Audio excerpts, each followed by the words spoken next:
सभी प्यारे दोस्तों का स्वागत है सार्थक कोचिंग क्लासेस में। दोस्तों, जैसा कि आपको पता है, हमारी उत्तर प्रदेश पुलिस कांस्टेबल 2024 की भर्तियों के लिए एकलव्य सीरीज चल रही है, जिसमें कि हमने एक क्लास आपको करा दी है इंट्रो, जिसमें मैंने आपको संवैधानिक पृष्ठभूमि के बारे में बताया था पॉलिटी से। ठीक है, आज हमारी पॉलिटी की दूसरी क्लास है, जिसमें हम दोस्तों संवैधानिक पृष्ठभूमि को ही आगे बढ़ाएंगे। इससे पहले कि यदि आपने क्लासेस नहीं देखी है तो उसको अवश्य देख लें, उसकी लिंक मैंने आपको नीचे डिस्क्रिप्शन में दे दी है। पहले आप उस क्लास को देखें तभी इस क्लास को देखें, क्योंकि अगर आपने पहली क्लास नहीं देखी तो आपको ये क्लास समझ में नहीं आएगी। तो पहले क्लास आप उसको देखें तभी इसको देखें। ठीक है, तो चलिए हमारी उत्तर प्रदेश पुलिस कांस्टेबल 2024 की पॉलिटी की आज सेकंड क्लास है, इसको स्टार्ट करते हैं। ठीक है दोस्तों, चलिए।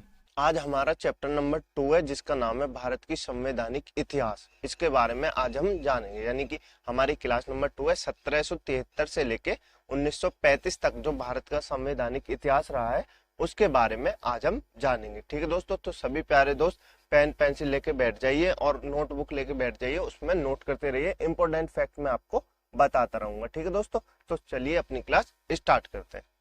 क्लास स्टार्ट करने से पहले दोस्तों कुछ पृष्ठभूमि जान लेते हैं कि इसकी जरूरत क्यों पड़ी, कि संविधान कैसे बना, क्यों बना। ठीक है दोस्तों, तो उसके बारे में जान लेते हैं। तो लगभग दोस्तों लगभग सन 1400 की बात है, सन 1400 ईस्वी की बात है, जब भारत के और यूरोप में ये अपना देश भारत बना लेंगे। इसको कैसे, ये अपना देश भारत है और यहाँ अपने देश भारत से यूरोप के लिए मसाले भेजे जाते थे। सन 1400 ईस्वी तक सड़क के सहारे यहाँ तक क्या भेजे जाते थे, मसाले भेजे जाते थे। यूरोप को मसाले क्यों भेजे जाते थे? क्योंकि यूरोप के जो लोग थे वो क्या थे, वो मांसाहारी थे। वो क्या खाते थे? मांस खाते थे। मतलब 99% लोग जो थे वो मांस खाते थे, तो उनको मांस को प्रिजर्व करने के लिए मसालों की आवश्यकता होती थी। तुर्की जो है वो यूरोप के मार्ग को जोड़ता था।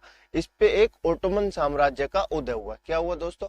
ओटोमन साम्राज्य का उदय हुआ। तो आप जानिए, ओटोमन साम्राज्य का उदय हुआ और उन्होंने कुस्तुनिया वाले इलाके पर टैक्स बढ़ा दिया। कुस्तुनिया वाला इलाका वो था जहाँ से ये मसाले होके जाते थे, उसमें क्या कर दिया, उसमें बहुत सारा इन्होंने टैक्स बढ़ा दिया। अब मसाले यूरोप जाते थे इस रास्ते, तो यूरोप जाते थे तो वो महंगे हो गए। वो टैक्स बढ़ा देंगे तो बहुत महंगे हो गए तो यूरोप, ऐसा कहा जाता है, यूरोप में बहुत सारे विद्वान रहते थे, वो अलग अलग जगह चले गए। जब यहाँ से टैक्स बढ़ गया और इनको आक्रमण हो गया तो वो यहाँ से अलग अलग चले गए। कुछ लोग यूरोप में चले गए, कुछ लोग इटली में चले गए, कुछ लोग स्पेन में चले गए, मतलब कुछ लोग पुर्तगाल में चले गए। सब लोग अलग अलग रहने चले गए, तो सब लोग चले गए। अब वो आपस में मिलने लगे, कुछ समय बाद वो आपस में मिलने लगे। अब आपस में मिलने लगे तो विद्वानों का काम क्या होता है? विद्वानों का काम होता है नई नई चीजों को खोज करना। पहले इनके पास समुद्र मार्ग के लिए क्या नहीं थे? जहाज नहीं थे। तो अब इन्होंने सबने मिल के बड़े बड़े जहाज बनाए। क्या बनाए दोस्तों? बड़े बड़े जहाज बनाने लगे। तो जहाज बन गए, अब उसके लिए तो रास्ता खुल गया, क्योंकि जहाज बन गए तो रास्ता, समुद्र के सारे रास्ते जाने के लिए तो रास्ते मिल गए, जहाज बन गए। इसी समय दोस्तों कंपास जो आप देखते हैं ना, नॉर्थ साउथ, उसको बताता है। कंपास की क्या हुई? कंपास की खोज हो गई। कंपास का क्या हो गया? कंपास का आविष्कार हो गया। कंपास का आविष्कार किसने किया था? यूरोप को लोगों ने किया था। ठीक है दोस्तों, तो आप ये याद रखेंगे। कंपास की खोज हो गई। अब कंपास की खोज हो गई तो उनके पास क्या है? जहाज भी है, कंपास भी है, जिससे वो पता लगा सकते हैं कौन सा नॉर्थ है, कौन सा साउथ है। ठीक है दोस्तों, अब उनके पास ये सब चीज हो गई। उनमें से एक स्पेन का यात्री भारत की खोज के लिए निकला। बताइए जरा दोस्तों, कौन था वो? तो दोस्तों कोलंबस था, जो भारत की यात्रा के लिए निकला। कोलंबस भारत की यात्रा के लिए निकला और उसने किसकी खोज कर दी? उसने कर दी अमेरिका की खोज। किसकी खोज कर दी? उसने कर दी अमेरिका की खोज। तो कोलंबस तो फेल हो गया भारत की खोज करने में। लेकिन उसके बाद सन 1498 में पुर्तगाल से कौन निकला? पुर्तगाल से बताइए जरा दोस्तों, पुर्तगाल से कौन निकला था? पुर्तगाल से निकला था वास्को दा गामा। कौन निकला था?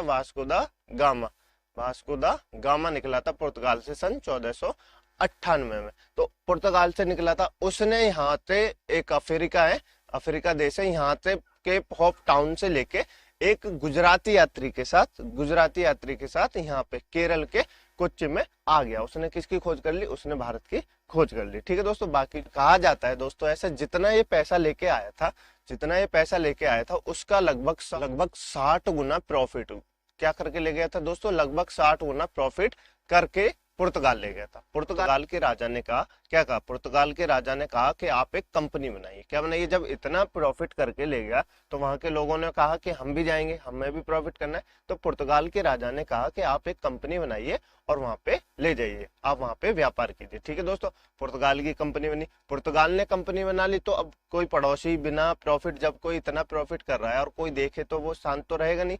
बाकी और लोगों ने भी अपनी कंपनी बनाई, फ्रांस ने बनाई, ब्रिटिश ने बनाई, डच ने बनाई, बाकी डेनिश ने बनाई, और सभी ने भी अपनी कंपनी बनाई, और इसी क्रम में वो सब भारत आते गए। ठीक है दोस्तों, तो ये था इसकी भारत के ऐतिहासिक पृष्ठभूमि के बारे में कि कैसे कैसे इसके बारे में शुरू हुआ। ठीक है दोस्तों, अब जान लेते हैं कि किस क्रम में ये कंपनियां भारत आई। ठीक है दोस्तों, चलिए। तो भारत में यूरोपीय कंपनियों का आगमन, भारत में यूरोपीय कंपनियों का आगमन। सबसे पहले कौन सी कंपनी आई? पुर्तगाल कंपनी आई। पुर्तगाल से कौन सी कंपनी आई? एस्टो द इंडिया, एस्टो द इंडिया। कौन सी आई? एस्टो द इंडिया।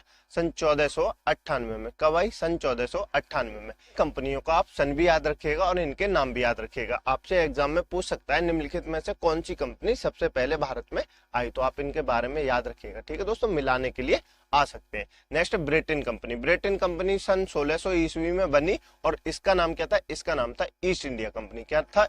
East India company. इसके बारे में हम अलग से पढ़ेंगे, इंपोर्टेंट नोट कर लीजिए, क्योंकि ब्रिटेन ईस्ट इंडिया कंपनी का भारत के साथ बहुत लंबा रिश्ता रहा था। ठीक है दोस्तों, डच नीदरलैंड की कंपनी है जो सन 1602 में बनी थी, डच ईस्ट इंडिया कंपनी के नाम से। ठीक है दोस्तों, डच भारत आए थे सन 1602 में डच ईस्ट इंडिया कंपनी के नाम से। ठीक है दोस्तों, नेक्स्ट डेनिश। डेनिश कंपनी बनी थी सन 1616 में और जिसका नाम था डेनिश ईस्ट इंडिया कंपनी। क्या था? Danish east India company. बाकी और कंपनी आई थी जो इंपोर्टेंट नहीं है, पर जो इंपोर्टेंट है वो मैं आपको बता रहा हूँ। नेक्स्ट थी फ्रांस।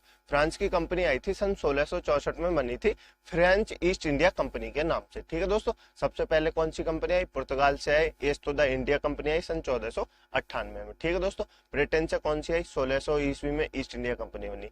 डच नीदरलैंड से कौन सी बनी? 1602 में डच ईस्ट इंडिया कंपनी बनी। ठीक है दोस्तों, फिर डेनिश से कौन सी बनी? डेनिश से बनी सन 1600 में डेनिश ईस्ट इंडिया कंपनी, और फ्रांस की बनी सन 1664 में फ्रेंच ईस्ट इंडिया कंपनी। तो दोस्तों, इन कंपनियों का आप क्रम याद रखेंगे। भारत में यूरोपीय कंपनियों का आगमन इस क्रम में हुआ था, क्योंकि आपसे एग्जाम में एक क्वेश्चन ऐसे पूछ सकता है, निम्नलिखित में से कौन सी कंपनी, मिलान कीजिए, सबसे पहले आई थी। ठीक है दोस्तों, ये आपसे ऐसे पूछ सकता है, देश की है। ठीक है दोस्तों, तो आप इनको याद रखेंगे। चलिए आगे चलते हैं। अब हमको पढ़ना है दोस्तों ब्रिटिश ईस्ट इंडिया कंपनी के बारे में, क्योंकि ये हमारे साथ बहुत ज्यादा इन्होंने समय तक रहे थे इंडिया में और हमको ये इंपॉर्टेंट थे, इनके बारे में पढ़ना है। ठीक है दोस्तों, 31 दिसंबर 1600 को ईस्ट इंडिया कंपनी की, ब्रिटिश ईस्ट इंडिया कंपनी की स्थापना हुई। ठीक है दोस्तों, इसको आप याद नहीं रखेंगे, बस 1600 याद रख लीजिए, क्योंकि ब्रिटिश ईस्ट इंडिया कंपनी की स्थापना कब हुई? सन 1600 ईस्वी में हुई थी। ठीक है दोस्तों, इसके द्वारा हुई थी दोस्तों, तो ब्रिटेन लंदन में हुई, जॉन वट व जॉर्ज वाइट द्वारा स्थापित हुई थी। जब इस कंपनी की स्थापित हो गई थी तो इसके लिए क्या चाहिए? कंपनी चलाने के लिए क्या चाहिए? कंपनी चलाने के लिए एक चार्टर चाहिए, एक नियम चाहिए कि हम कहाँ पे अपना व्यापार कर सकते हैं, उसके लिए परमिशन चाहिए। तो एलिजाबेथ प्रथम ने, जो वहां की मानी थी, एलिजाबेथ ईस्ट इंडिया कंपनी को 15 वर्ष का चार्टर दिया। क्या दिया? 15 वर्ष का चार्टर दिया ब्रिटिश ईस्ट इंडिया कंपनी ने, कि आप इंडिया के साथ, आपके अलावा ब्रिटेन से कोई और कंपनी व्यापार नहीं कर सकती। ठीक है दोस्तों, तो आप ये याद रखेंगे। 23 सन 1757 को जब British east India company Bharat में आ गई, अपना व्यापार करने लगी। अब ब्रिटिश ईस्ट इंडिया कंपनी ने अपना व्यापार तो शुरू कर दिया। ब्रिटिश ईस्ट इंडिया कंपनी की पहले जो सोच थी वो अलग थी, और अब जो आगे बढ़ के उनकी सोच हो जाएगी वो अलग हो जाएगी। देखिए कैसे कैसे बदलेगी। सन 23 जून 1757 को एक प्लासी का युद्ध होता है। क्या होता है दोस्तों? एक प्लासी का युद्ध होता है, जिसमें ईस्ट इंडिया कंपनी की तरफ से रॉबर्ट क्लाइव वर्सेस सिराजुद्दौला लड़ाई करते हैं। अब इस लड़ाई के बाद कौन जीत जाता है? ईस्ट इंडिया कंपनी की विजयी हो जाती है। ईस्ट इंडिया कंपनी इस लड़ाई को जीत जाती है। इस लड़ाई को जीतने के बाद ईस्ट इंडिया कंपनी का किस पे? बंगाल पे शासन हो जाता है। बंगाल पे शासन हो जाता है। बंगाल पे शासन हो जाता है तो ईस्ट इंडिया कंपनी का मीर जाफर को अपना वो बना देते हैं। क्या बना देते हैं? बंगाल का नवाब बना देते हैं, जो कि एक पपेट नवाब होता है। क्या होता है? जो कि एक पपेट नवाब होता है। ठीक है दोस्तों, इस पृष्ठभूमि को आप याद रखेंगे। सन 31 दिसंबर 1600 ईस्वी को ब्रिटिश ईस्ट इंडिया कंपनी की स्थापना हुई। किसने की? लंदन में जॉन वट व जॉर्ज वाइट द्वारा स्थापित हुई। कंपनी को चलाने के लिए एक चार्टर चाहिए, जो किसने दिया? एलिजाबेथ प्रथम ने 15 वर्ष का चार्टर ब्रिटिश ईस्ट इंडिया को दिया। ठीक है दोस्तों, सन 23 जून 1757 ईस्वी को प्लासी का युद्ध हुआ, जिसमें ईस्ट इंडिया कंपनी की तरफ से रॉबर्ट क्लाइव वर्सेस सिराजुद्दौला के युद्ध हुआ। ठीक है दोस्तों, जिसमें ईस्ट इंडिया कंपनी जीत गई और उन्होंने मीर जाफर को बंगाल का नवाब बना दिया, जो कि एक पपेट नवाब था। ठीक है दोस्तों, अभी लेकिन इसके बाद लोगों को लगा कि ईस्ट इंडिया कंपनी अब भारत पे राज करेगी, लेकिन अभी एक निर्णायक युद्ध होना बाकी था। ठीक है दोस्तों, तो उसके बाद ईस्ट इंडिया कंपनी ने कंप्लीट भारत पे राज कर लिया, जो एक 22 अक्टूबर 1764 को युद्ध हुआ। 22 अक्टूबर 1764 को युद्ध हुआ, ये आप डेट याद रखिएगा, ये युद्ध पूछे जाते। प्लासी का युद्ध कब हुआ, बक्सर का युद्ध कब हुआ? 22 अक्टूबर सन 1764 को बक्सर का युद्ध हुआ। किसका युद्ध हुआ? बक्सर का युद्ध हुआ। बक्सर कहाँ पर है दोस्तों? बक्सर बिहार में है। और प्लासी कहाँ पर है? प्लासी पश्चिम बंगाल में। ठीक है दोस्तों, तो आप ये भी याद रखेंगे और इनकी डेट अवश्य याद रखेंगे, एग्जाम में कई बार पूछी जाती है। ठीक है दोस्तों, बक्सर का युद्ध हुआ। ईस्ट इंडिया कंपनी की तरफ से कौन लीड कर रहे थे? ईस्ट इंडिया कंपनी के थे Hector Munro. Hector Munro versus संयुक्त सेना। भारत की तरफ से कौन लड़ रहे थे? भारत की तरफ से लड़ रहे थे संयुक्त सेना। संयुक्त सेना में कौन कौन थे? मुगल शासक शाह आलम द्वितीय थे, अवध के नवाब शुजाउद्दौला थे। ठीक है दोस्तों, और बंगाल के नवाब मीर कासिम थे। ठीक है दोस्तों, तो ये तीन थे संयुक्त सेना की तरफ से। इसमें कौन ने जीता? इसमें ईस्ट इंडिया कंपनी जीत गई और संयुक्त सेना हार गई। इस संयुक्त सेना के हारने के बाद पूरे भारत पे लगभग कई जगह भारत पे ईस्ट इंडिया कंपनी का वो हो गया। बंगाल पे, मुंबई पे और मद्रास पे कई जगह भारत ईस्ट इंडिया कंपनी का अधिकार हो गया। इस युद्ध को हारने के बाद सन 1765 में इलाहाबाद की संधि हुई। क्या हुई दोस्तों? सन 1765 में इलाहाबाद की संधि हुई और वह बंगाल में द्वैत शासन लागू हो गया। क्या हो गया दोस्तों? बंगाल में द्वैत शासन लागू हो गया और भारत के प्रथम पेंशनर कौन बने? इसके बाद कहा गया कि मुगल शासक जो थे शाह आलम द्वितीय, उनको आप राजा तो रह गए, लेकिन आप अब क्या हो गए हो? आप एक पेंशनधारी राजा हो। भारत के प्रथम पेंशनर मुगल शासक कौन बने थे?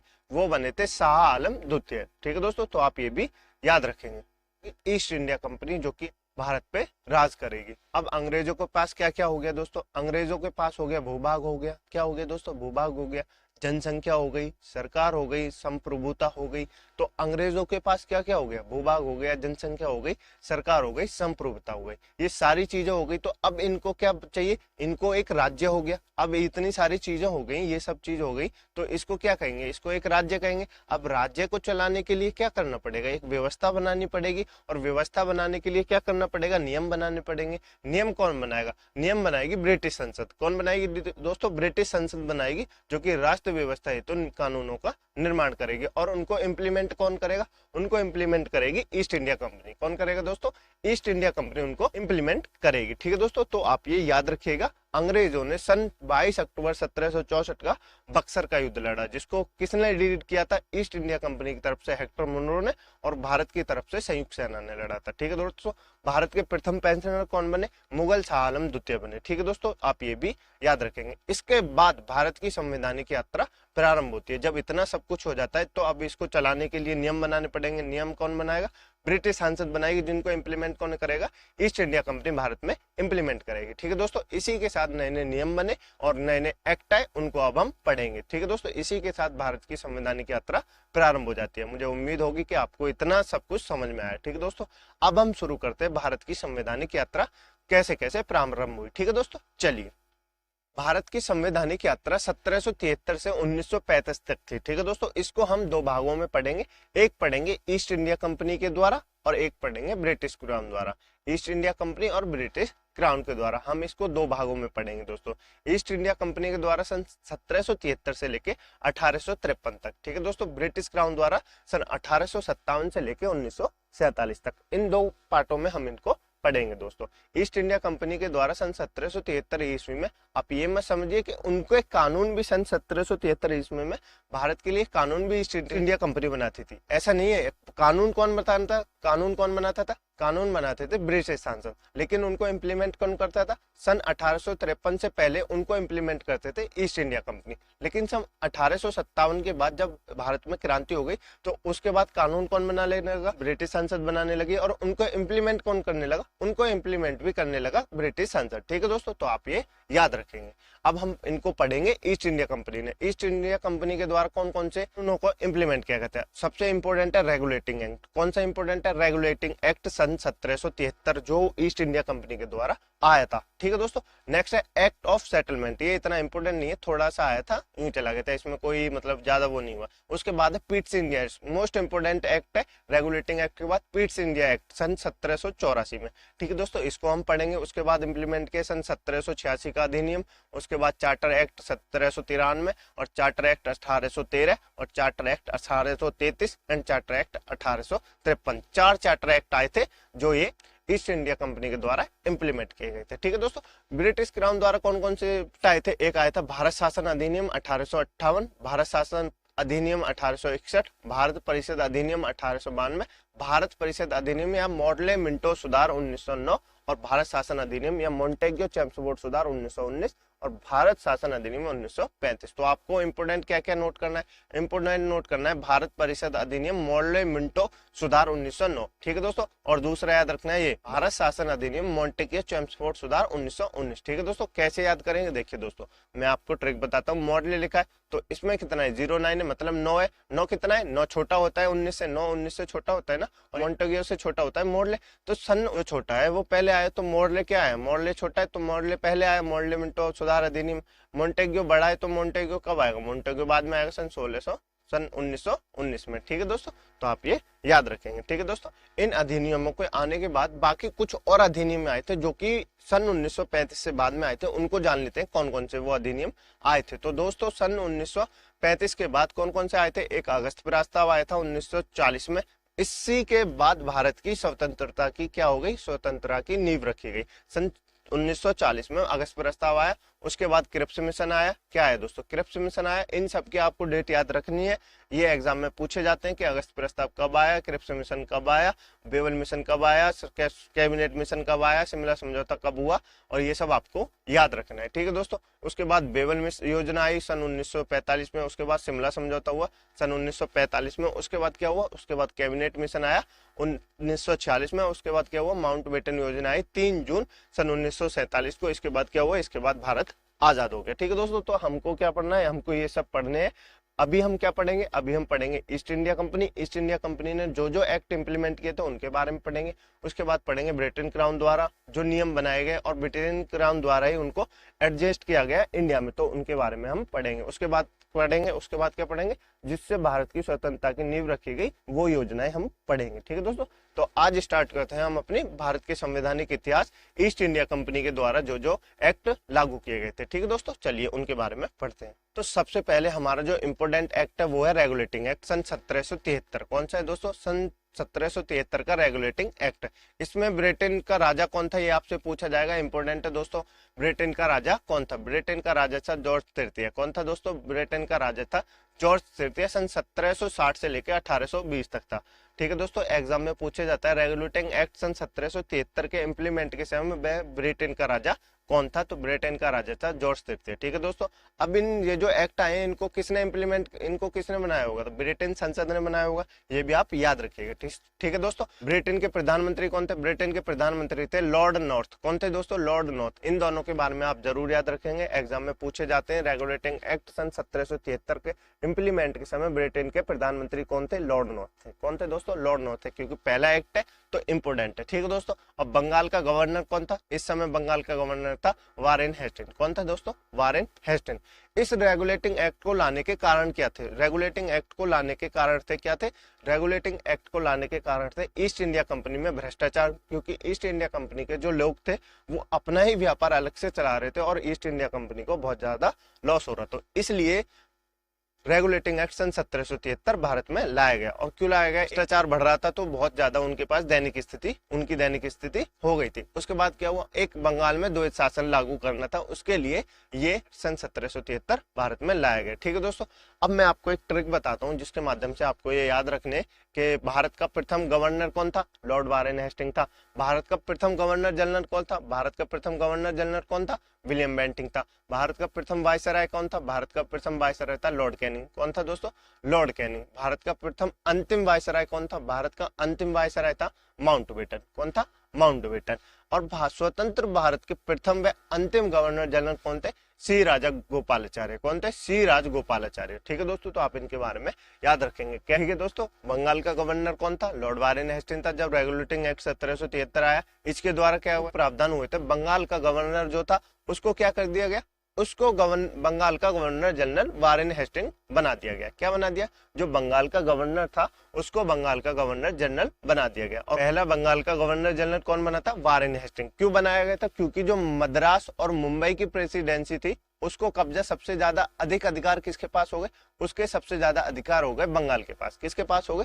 सबसे ज्यादा बंगाल के गवर्नर के पास इसके अधिकार हो गए। तो ये इसलिए बंगाल का गवर्नर जनरल बना दिया गया। ठीक है दोस्तों, 20 वर्ष हेतु एकाधिकार दे दिया गया। 20 वर्ष हेतु एकाधिकार मतलब क्या होता है कि 20 वर्ष तक ईस्ट इंडिया कंपनी के अलावा भारत में कोई और कंपनी व्यापार नहीं करेगी और किसी से भी व्यापार नहीं करेगी। ठीक है दोस्तों, तो 20 वर्ष हेतु एकाधिकार दे दिया गया। मतलब सिर्फ ईस्ट इंडिया कंपनी, चाहे किसी का भी व्यापार हो, ईस्ट इंडिया कंपनी 20 वर्षों तक व्यापार करेगी। मतलब एकाधिकार भारत में एकाधिकार किसका हो गया?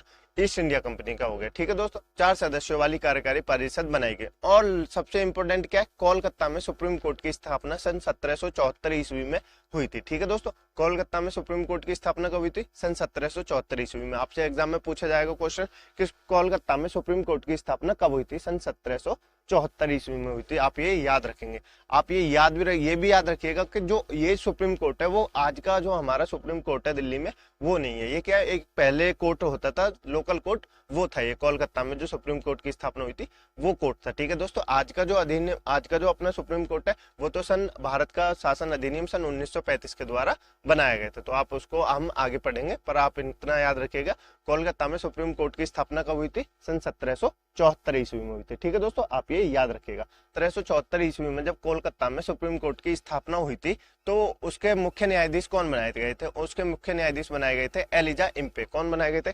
एलिजा इम्पे इनके मुख्य न्यायाधीश बनाए गए थे। और बाकी जो सहायक न्यायाधीश थे वो कौन थे? एक थे चैम्बरली मिस्टर, एक थे हाइट। तो आप इनके बारे में याद रखिएगा। एग्जाम में पूछा गया है कि जब 1774 ईस्वी में कोलकाता की सुप्रीम कोर्ट की स्थापना हुई तो उसके मुख्य न्यायाधीश कौन थे? तो उसके मुख्य न्यायाधीश थे एलिजा इम्पे। बाकी कौन थे? चैम्बरली मिस्टर और हाइट। ठीक है दोस्तों, तो आप ये सब याद रखेंगे। ठीक है दोस्तों, चलिए आगे चलते हैं।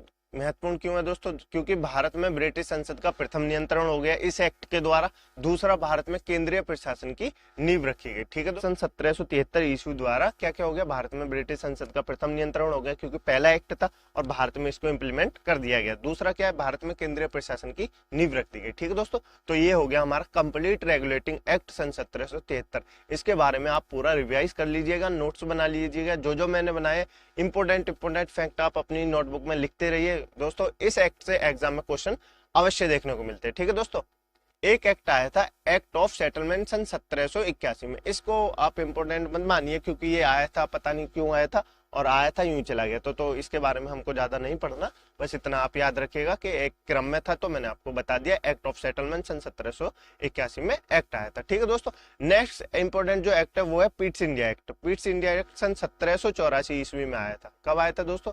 सन 1784 ईस्वी में पिट्स इंडिया एक्ट आया था। और इस एक्ट के समय ब्रिटेन के प्रधानमंत्री कौन थे? ब्रिटेन थे दोस्तों विलियम पिट्स दी यंगर। विलियम पिट्स दी यंगर, इन्होंने इस एक्ट का निर्माण किया, तो इन्हीं के नाम पे पिट्स इंडिया एक्ट रख दिया गया। ठीक है दोस्तों, और राजा कौन थे? राजा वही अभी भी जॉर्ज तृतीय थे। ठीक है दोस्तों, तो आप ये याद रखेंगे। पिट्स इंडिया एक्ट को लाने के कारण क्या थे? पिट्स इंडिया एक्ट को लाने के कारण से सन 1773 के रेगुलेटिंग एक्ट की जो कमियां थी उसके कारण पिट्स इंडिया एक्ट को लाया गया था। ठीक है दोस्तों, इस एक्ट को लाने के प्रावधान क्या क्या हुए दोस्तों? इस एक्ट को लाने के प्रावधान हुए, ईस्ट इंडिया कंपनी में द्वैत शासन की प्रारंभ हो गया।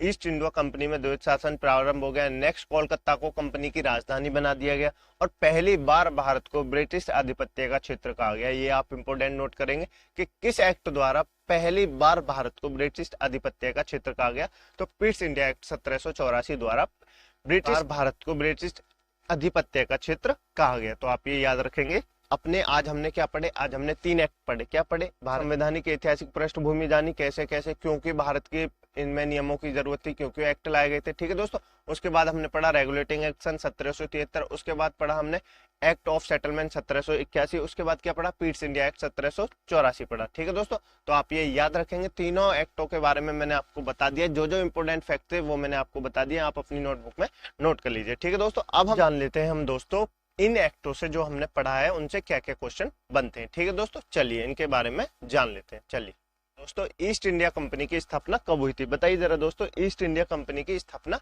कब हुई थी? तो ईस्ट इंडिया कंपनी की स्थापना कब हुई थी? ईस्ट इंडिया कंपनी की स्थापना हुई थी सन 1600 ईस्वी में। कब हुई थी दोस्तों? सन 1600 ईस्वी में। 1498 में किसकी थी? पुर्तगाली ईस्ट द इंडिया कंपनी की स्थापना हुई थी। 1602 में किसकी हुई थी? बताइए जरा। 1602 में हुई थी डच ईस्ट इंडिया कंपनी की, जिसको क्या कहते हैं? डच ईस्ट इंडिया कंपनी की 1602 में स्थापना हुई थी। सो दोस्तों तो आप ये याद रखेंगे। नेक्स्ट चलते हैं। नेक्स्ट क्वेश्चन है दोस्तों, प्लासी का युद्ध कब हुआ? बताइए जरा दोस्तों, प्लासी का युद्ध कब हुआ? वीडियो को पॉज कीजिए, क्वेश्चन को सॉल्व कीजिए दोस्तों। बताइए जरा, प्लासी का युद्ध कब हुआ? तो प्लासी का युद्ध कब हुआ? प्लासी का युद्ध हुआ सन 23 जून 1757 को। कब हुआ दोस्तों? 23 जून 1757 ईस्वी को प्लासी का युद्ध हुआ था। उसके बाद 24 अक्टूबर सन 1764 को क्या हुआ? बक्सर का युद्ध हुआ। क्या हुआ दोस्तों? बक्सर का युद्ध हुआ। ठीक है दोस्तों, तो आप ये याद रखेंगे। 3 जून 1947 को क्या हुआ? 3 जून 1947 को क्या हुआ? माउंटबेटन योजना भारत में आई। ठीक है दोस्तों, तो आप इन सबको याद रखेंगे। नेक्स्ट चलते हैं। नेक्स्ट क्वेश्चन है दोस्तों, भारत का प्रथम गवर्नर जनरल कौन था? बताइए जरा दोस्तों, भारत का प्रथम गवर्नर जनरल कौन था? तो बताइए जरा, भारत का प्रथम गवर्नर कौन था? प्रथम गवर्नर जनरल था विलियम बेंटिंग। कौन था दोस्तों? William Bentinck. Lord Warren Hasting कौन था? लॉर्ड वारेन हेस्टिंग था गवर्नर का जनरल। कौन था? गवर्नर, बंगाल का गवर्नर जनरल। कौन था दोस्तों? बंगाल का प्रथम गवर्नर जनरल। लॉर्ड कैनिंग कौन था? लॉर्ड कैनिंग था भारत का प्रथम वायसराय। कौन था दोस्तों? भारत का प्रथम वायसराय। ये आप याद रखेंगे, वायसराय। ठीक है दोस्तों। और माउंटबेटन कौन थे? माउंटबेटन थे भारत के अंतिम वायसराय। कौन थे दोस्तों? माउंटबेटन थे भारत के अंतिम वायसराय। तो आप इसके बारे में याद रखेंगे। ठीक है दोस्तों, मुझे उम्मीद है आपसे ये सारे क्वेश्चन बन पाए होंगे। ठीक है दोस्तों, अब चलते हैं आगे। ये आपके लिए होमवर्क का क्वेश्चन है दोस्तों। इस क्वेश्चन का आंसर कमेंट बॉक्स में जरूर बताइएगा। मुझे उम्मीद है आपको ये क्लास अच्छी लगी होगी। यदि आपको ये क्लास अच्छी लगी है तो वीडियो को लाइक कीजिए, चैनल को सब्सक्राइब कीजिए, दोस्तों में शेयर कीजिए। दोस्तों इस क्लास की पीडीएफ डाउनलोड करने के लिए आप हमारे टेलीग्राम ग्रुप को ज्वाइन कर सकते हैं, जिसकी लिंक मैंने आपको नीचे डिस्क्रिप्शन में दे दी है। वहां जाके आप हमारे टेलीग्राम ग्रुप को ज्वाइन कर सकते हैं, जिसकी यहाँ पे आपको बहुत सारी पीडीएफ मिलेंगी। ठीक है दोस्तों, सभी क्लासेस की पीडीएफ आपको वहां मिलेंगी। तो अपना ख्याल रखिएगा दोस्तों। जय हिंद, जय भारत।